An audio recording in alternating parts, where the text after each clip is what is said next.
One morning, Lemon Drop was busy planning a new jumping course.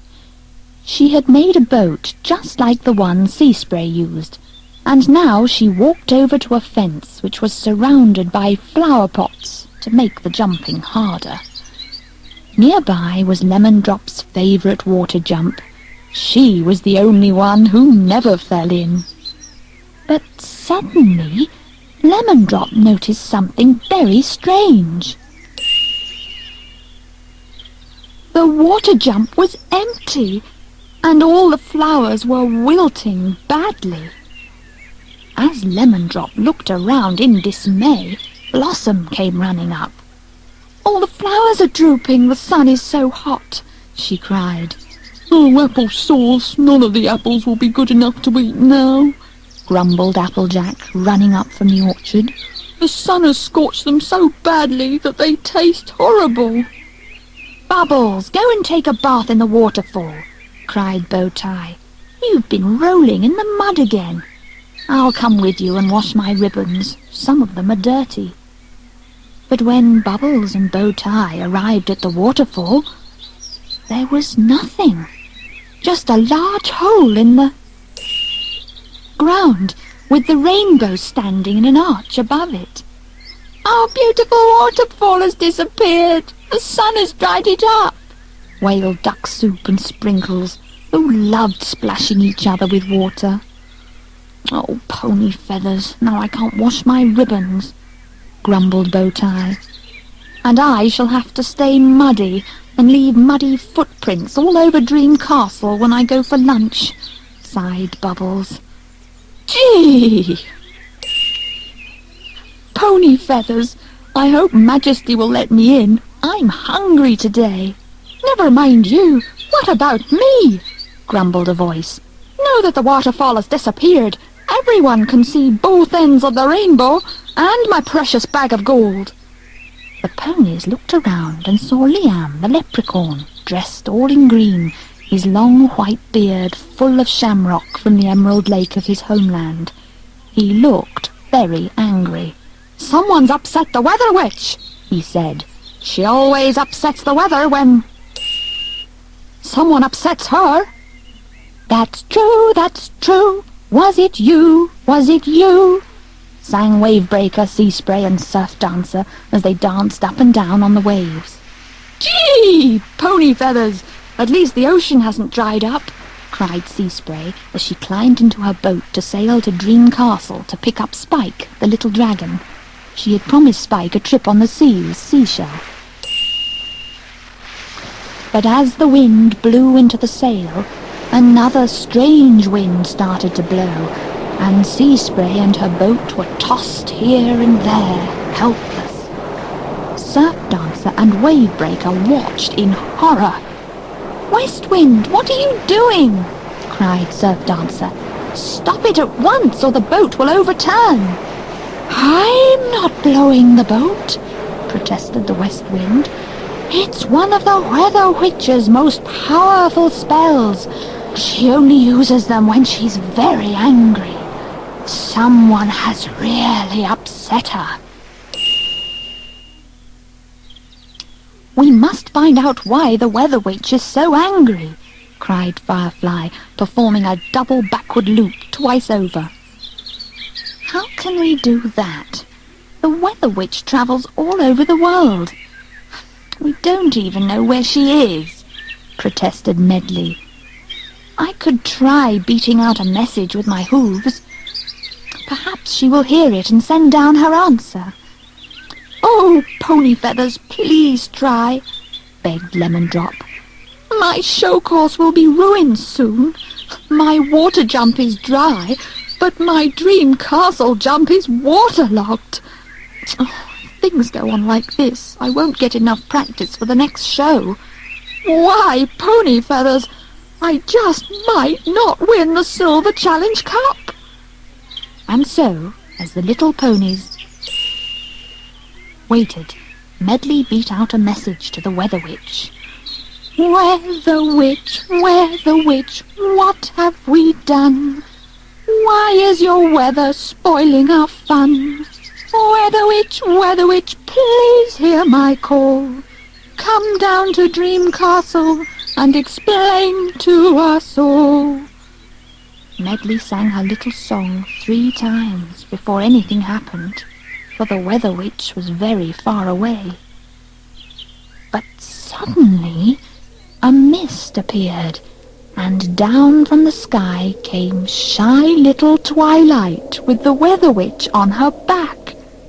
The Weather Witch wore a long cloak of sparkling dewdrops and a pointed hat covered in sunbeams. She looked very cross. "Weather Witch, where is your weather wand?" asked Majesty softly, for she knew that this was the witch's most treasured possession. It was made of silver lightning, and on the end was a golden moonstar flower, the only moonstar flower in the world. It was a magical blossom and had the sweetest nectar in the world. "Here is my wand, but where is my moonstar? Eaten by cotton candy!" thundered the Weather Witch in a rage. From the folds of her cloak, the witch produced a stick of silver lightning. "Doesn't it look funny without the moonstar?" giggled Bubbles. "Oh, Pony Feathers, sorry, Weather Witch. It's a lovely wand, really it is."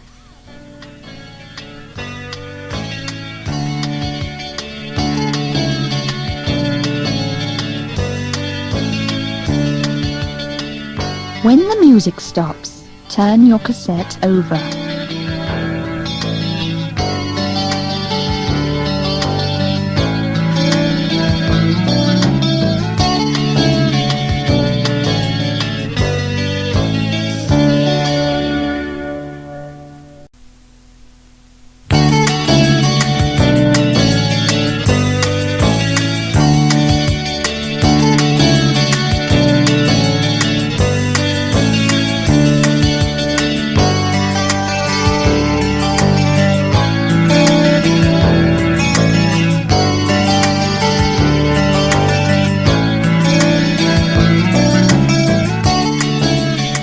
"A stupid wand, like you," retorted the Weather Witch. "And I'm glad you can't wash. My wand can't rule the weather now that my moonstar is missing. I have to rely on my weather spells, and I'm not as young as I was. My memory keeps playing tricks.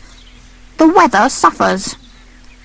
"You can say that again," cried Moondancer, who had struggled through a freak snowstorm to reach the others. "And that's not all," shouted the Weather Witch. "Pony Feathers, more bad weather," groaned Firefly.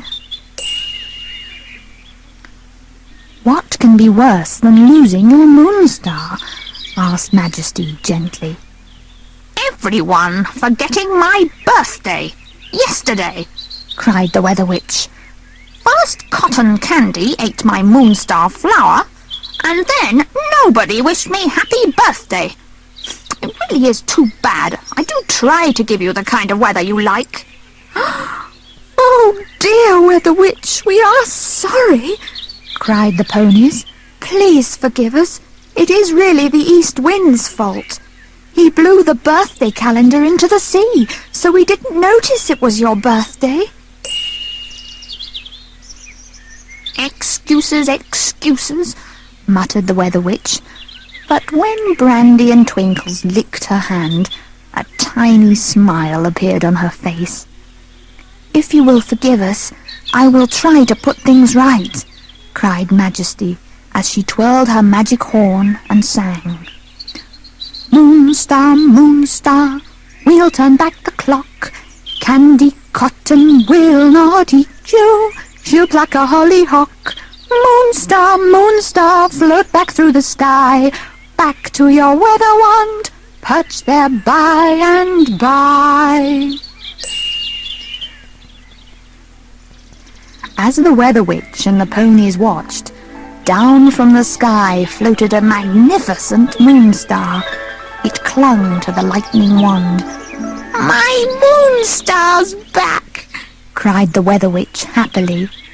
"Thank you, Majesty. I'll make sure you always have the weather you like." Apple sauce, can you make the apples grow big and juicy? Begged Applejack. "Will you make the bluegrass even sweeter?" cried Cotton Candy.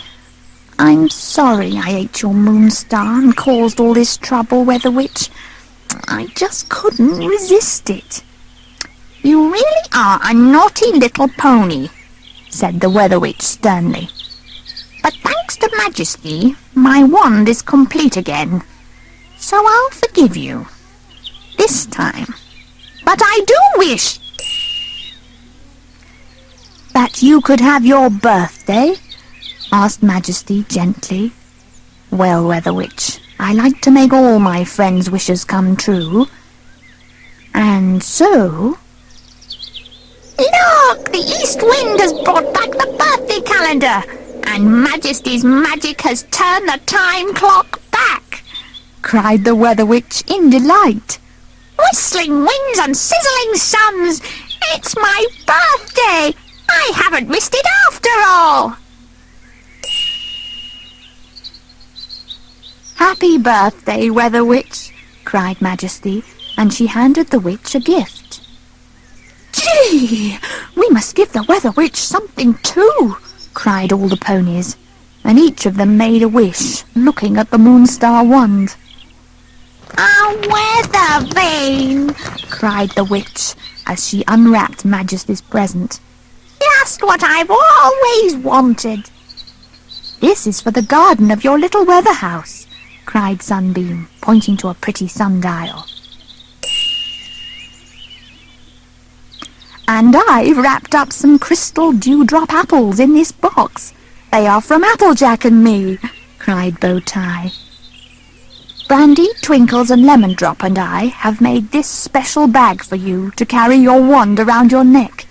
It is as light as a feather." A pony feather, giggled Peachy. "It is made from dark night sky, soft as velvet, and it means no one will eat your moonstar again," she added with a naughty grin at Cotton Candy. "I've got this for your birthday," muttered the shamefaced little pony. "I made it myself, and I didn't eat one petal." "A nosegay from me!" cried the Weather Witch, and she turned quite pink. "No one has ever given me flowers before. Thank you, Cotton Candy." And she gave Cotton Candy a big kiss. Suddenly there was a sound of splashing water, and along came the sea ponies, carrying sea jewels for the Weather Witch.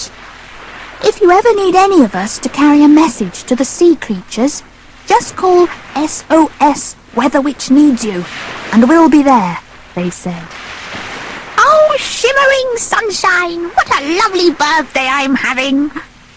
gasped the Weather Witch, as Sunbeam came up carrying a birthday cake shaped like a large snowball. On top of the snowball sat a pink icing Weather Witch, holding her weather wand. Make a wish, and it will come true. Happy birthday, happy birthday to you, sang Majesty as she twirled her magic horn. I wish, cried the Weather Witch. But that's another story.